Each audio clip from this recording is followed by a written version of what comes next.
Hello, YouTube audience. It's me again, Nerd Word Order. Seems Spade. We're back with another video. This time, wanted to actually talk about something that is on the board, but I have not got around to in a long time. WWE wrestling. I finally watched something. SummerSlam. I watched it here in the living room on the WWE network package thing. I think it was through or something like that. Something that was sent to me. It was a link to actually watch it, and they're like, come on, you spent all this time, you're going to be talking about it, so actually watch something. Now, all I can really think about are two matches. Mm-hmm. The Demon King, Finn Balor for the Universal title, as well as that Lesnar-Orton matchup. I mean, these have got to be things that all wrestling fans are talking about right now. What did you think? Personally, what I thought was, the unfortunate result afterwards aside, Finn Balor winning the Universal title off Seth Rollins was a big, huge deal. It was a big deal because of the fact that it's this new era they keep pushing, which is the initiative with all this talent that they've signed over the past couple years. Guys from Japan, guys from the Indies, guys from Mexico, so on and so forth. Finn Balor being one of those top guys from Japan coming in and winning what is supposed to be their, now it's supposed to be their premier world title, just right out of being called up from NXT is a big deal. So he's directly from kind of more the indie circuit, but he's been associated with WWE for a while now, since NXT? For about 2 years, yes. Okay. Now, the Universal belt, though, that's something that was never run before. Is that a completely new invention? What it is WWE recently decided to reenact their brand split, which you remember SmackDown versus Raw for years and years. They decided to do it again with a new twist. And with that new twist came a new world title because they had merged the world titles back in 2014. So it was time to break them back up again. So now the WWE world title is now on SmackDown, and the WWE Universal title is now on Raw, red belt, red branding, all that. Okay. So it's diversifying the titles again, splitting them up. Is it a good move? Is it a bad move? Is there really a big formula to this at this point? Starts out as a good move, but it ends up being a bad move because after a while, the roster gets a little bit smaller. Guys end up leaving. Guys end up getting injured. Guys end up retiring, what have you. So eventually it ends up not being as good. But when it first starts, it's been a few years since they really even enacted the draft. It's fresh, it's new, especially for the newer fans who are just tuning in, or people who haven't watched in years like you. You're familiar with that concept. So this is an attention grabber. This is, okay, time to revitalize the brand a little bit. We're going to bring back this kind of huge, spread out thing, more championships, more opportunities, draw people in, then we'll narrow it back down.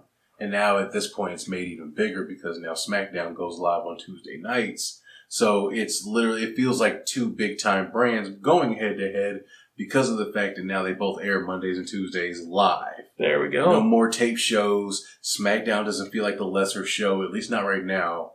After a while, sometimes SmackDown can be put on the back burner creatively, but that's to be seen. Right now, it's still fresh. Right now, it's still new. And to me, SmackDown is the better show. So Raw, SmackDown, and the pay-per-views. Honestly, only things you really have to watch, I guess, as far as the main WWE brand. The main WWE brand is just Raw, SmackDown, and the pay-per-views. Now, you do have the shows like Superstars and Main Event that do have, basically exhibition matches. And then you have the Cruiserweight Classic that's going on right now, which is some of the best cruiserweight wrestlers from all over the world having this nice tournament that I think Kota Ibushi's going to win. But that's another video. Then, that's a completely separate thing there? And then there's NXT, which is WWE's farming territory, basically the rookie league for WWE. Yeah. Although, at this point, it's not really rookie league anymore because there's a lot of indie veterans, TNA veterans who are coming in and getting that, easy NXT schedule and the NXT payday. Gotcha. Okay, so the actual winner of this first Universal title, Finn Balor, the Demon King. That was just outstanding. Now, I've not seen a wrestler like him since... To me, it feels like the last fighter I remember like that was Rey Mysterio Jr. Somebody who can capture the crowd. Somebody who can capture the crowd that way. He's got the acrobatic skill. Is just so athletic and fast. And it feels like with wrestling the way it is, you don't have to necessarily be like that. But they definitely put him against an opponent where he could show off his speed.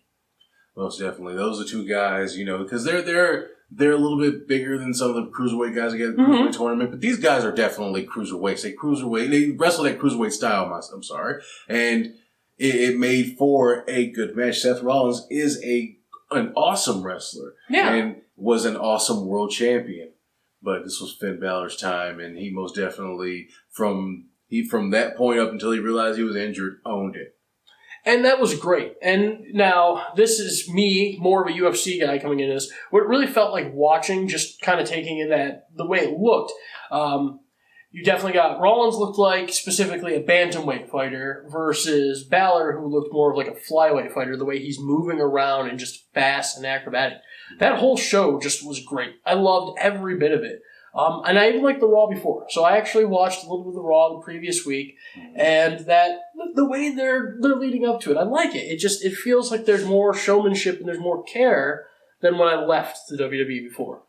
Right. It most definitely seems to be a creative push to do something a little different. I mean, even within the ranks of the company, there's a lot of changes happening back there. That's something I'm not going to get into now. This is kind of a introductory deal, but at the same time, there's a lot going on. Now, as much as everything changes, everything also stays exactly the same with WWE.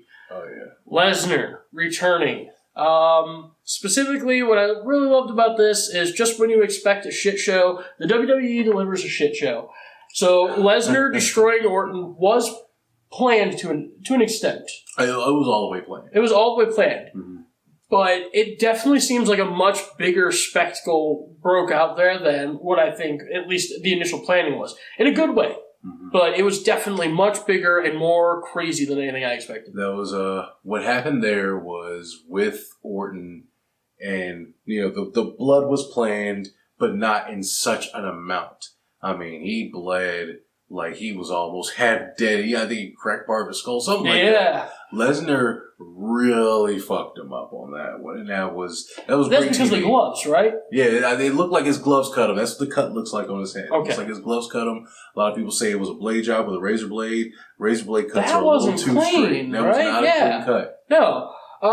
And I think the thing that a lot of diehard wrestling fans that like to defend the realism to it, specifically like to call out the fact that Lesnar's manager there was Paul Heyman was exceptionally kind of just trying to restrain Lesnar more than usual this time. Did you feel that was just part of the usual show, or is that that's a part of it? Because I've had that point brought up to me too, and it seems like wrestling fans as a whole, we have very short memories, and with that short memory comes this story of when Paul Heyman once again Brock Lesnar's on a fucking rampage, and Heyman had to stop him. And yes, it looks like he's dropping the act and yelling at him to literally stop, because Paul Heyman has been in this business for over 30 years. He sells it. And knows what the fuck he's doing. So, on that note, Paul Heyman is a great performer. He can make those emotions come out of you. But no, it was all planned, all staged. 100%. Got it. Okay, Shane McMahon. Was that him? Did I see him in the ring? Was Shane McMahon F5'd, yes. Did he F5'd? See, that's another thing. When I say it stays the same, I always expect at a pay-per-view event, some member of the McMahon family is going to come out and get embarrassed. Now, you got good timing, because Shane just came back not too long, less than a year ago. He just came back. So this kind of is something new. He's just coming back. Where are we going to see him going forward as far as WWE? Like, what is his acting role? Well, for the most part now, he's just a TV character. He's not too much behind the scenes. He sold a lot of his shares back in the day when he first left for good and all that. He's got a big business venture in China going down right now. Well, not right now, but he had it going down. I think he's still working with those people, but he came back because I guess he had the time. Okay. And he wanted to come back, so there it is. So pretty much anytime there's a pay-per-view, though, there's a McMahon family member there. So Shane coming back is just a new one in kind of a series of big things. I remember back in the day, it used to always be about what's Stone Cold Steve Austin going to do to Vince McMahon. I mean, that's what we looked forward to. We were ready to see that. And with that kind of, old school feel, we have Mick Foley back. So, Mick Foley, what level of control does this man have over the WWE at this point? Little to none. I can tell you that right now. He is basically there to promote his network exclusive reality show with his family. Holy Foley. Okay, so this really is just kind of then a tool to get Holy Foley more attention then. Exactly that. And I mean, he even just shamelessly promotes it on air and all that. And it's a rant that, hey, if you guys want to hear it, I'll be happy to give it to you. But it's a rant that's not for right now, but it's definitely. Yeah, so there's definitely something we could say about Holy Foley. So as far as hands-on, kind of what he does with WWE at this point then, little nothing? No, nothing creative. He's just a face. He's just out there on a microphone, cheer the crowd up a little bit, promote his shit. So just see Foley, get the life force kind of juice in there. Yeah. Okay, are we going to see him back in the ring? You think, or is he far too done for that? Oh no, that man's brains are scrambled eggs. Okay, because that man, I know he's definitely no kind of newbie when it comes to taking punishment. He definitely could probably even handle it at this age, but. We're definitely past that time. Definitely past that. He's 51 years old. He's done for. He's done for? Oh, yeah. Okay, Lesnar. What's happening there? Long-term, anything? Long-term, Brock Lesnar, he's just going to keep coming in, beating motherfuckers up and getting paid. That's pretty much what... It's what UFC wants him to do. Clearly, it's what WWE wants him to do as well. Yeah. On a grander scale, because he's getting paid a lot of money to do so. Now... What is happening disciplinary-wise? Because I heard the UFC just recently handed something down, and I'm going to check into that. I might post that on Twitter or something like that. Mm-hmm. Not worth the whole video, though. But there's definitely some punishments being handed down, it looks like, to Brock across the board. UFC, I haven't heard too much about. That's more your area of expertise. But as far as WWE goes, they're not worried about it. I guess he didn't fail their wellness test, even if he did. I feel like he'd probably surpass it anyway. Such a big star for them, making so much money for them that I don't think they're really going to crack down on him. So I thought I'd heard some rumors that he was at least facing some form of suspension from the WWE. No, not at all. Not at all. Okay, so no punishment, no suspension, nothing, just business as usual for Brock Lesnar. Brock Lesnar is not going anywhere. Do we feel like he's got to be reaching a stage where maybe it's just...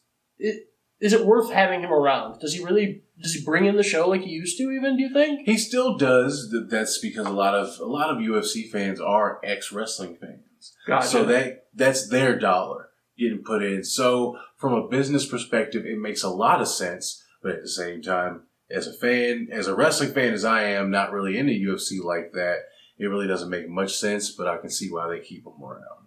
Okay.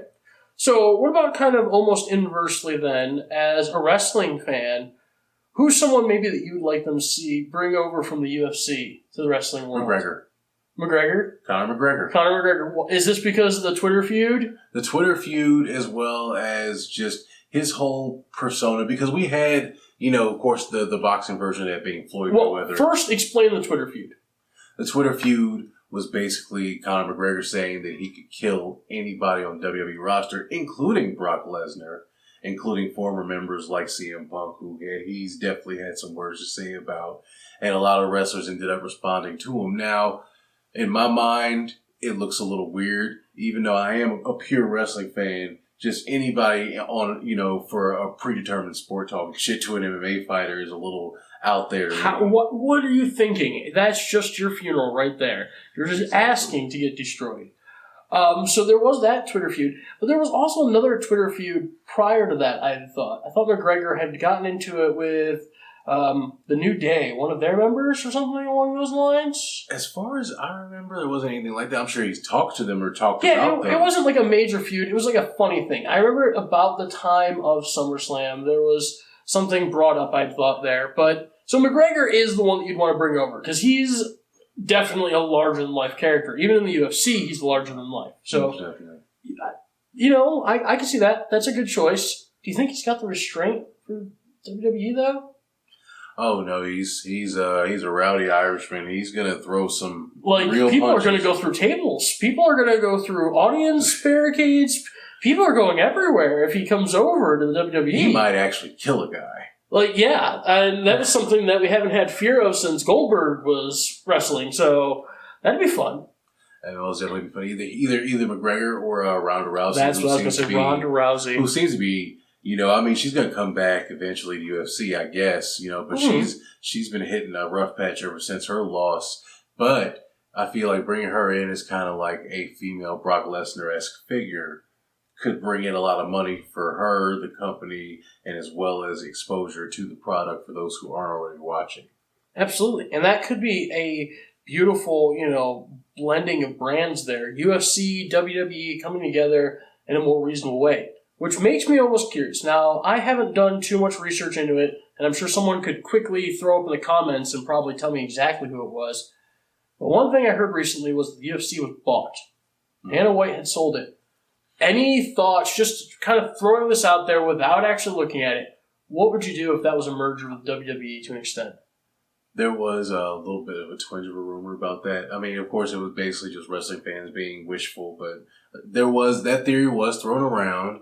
And, fun fact here, Shane actually wanted Vince to buy UFC back in the 90s. When it was small, yeah. When it was small, and Vince was like, "Oh, shit's barbaric. I'm not getting it." Yeah, it's barbaric. Nobody's ever going to watch it. Nobody's going to pay to watch grown men actually hurt each other that way. Exactly. In a, unscripted, just no-holds-barred kind of way. But people do. People do. Conor McGregor paid more than any UFC fighter prior to that. The show, bigger than anything ever seen before. And this is each event subsequently is getting bigger and bigger and bigger. I mean, Vince has got to obviously feel like that's a loss.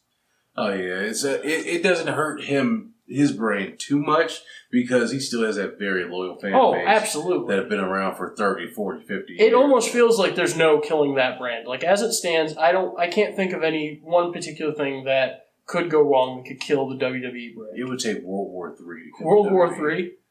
I can see that. So it would take World War III. It would take a good chunk of the American population being burnt to shit. It would take so much for Vince to even lose a dime on his annual earnings. Okay.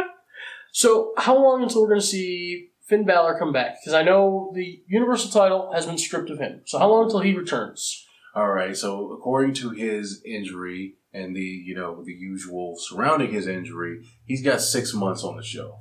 Okay. So that puts him, let's see, this is August, September, October, November, December, January, February. February, we're coming in. Now, if he made an early recovery for January, he could have come in for a Royal Rumble win, which I could see them doing. Yeah, I believe me and you had actually had a little bit of a private talk about that. That'd be a good place for him to come back. Mm-hmm. Now, when he first comes back, is he going to immediately be able to try to reclaim his title? Oh, yeah. I mean, if he wins the Rumble or if he just shows up as the new number one contender, either way, he could come back immediately because, he gets a rematch clause because of the fact that he had to vacate the title. So, automatically, when he comes back, rematch. If they want to do it that way, they can do that. Or if they want to see him scratch his way back up, they can do that as well. They can do that as well. Build him up as a challenger, contender, and have him, dethrone whoever it is at the next WrestleMania. Which, that would always be a fun route to go as well. So, the next major pay-per-view is in February? No, the next major pay-per-view is Survivor Series in November. Survivor Series in November. There's the big four. There's SummerSlam, Royal Rumble, Survivor Series, and WrestleMania. Okay. So next Survivor Series is Thanksgiving tradition. After that's the Royal Rumble, and then after that is WrestleMania. See, and I should have remembered that. I do remember many a Survivor Series when I was a much younger man. What do we have? Do we have anything story-wise looking forward to that this far in advance, or is that all what we're going to be getting now? Right now, we're just, our main focus right now, or their main focus right now, I should say. I don't work for them. But their main focus right now is the branded. They're going back to the branded shows. So the first one coming up is Backlash on September 11th.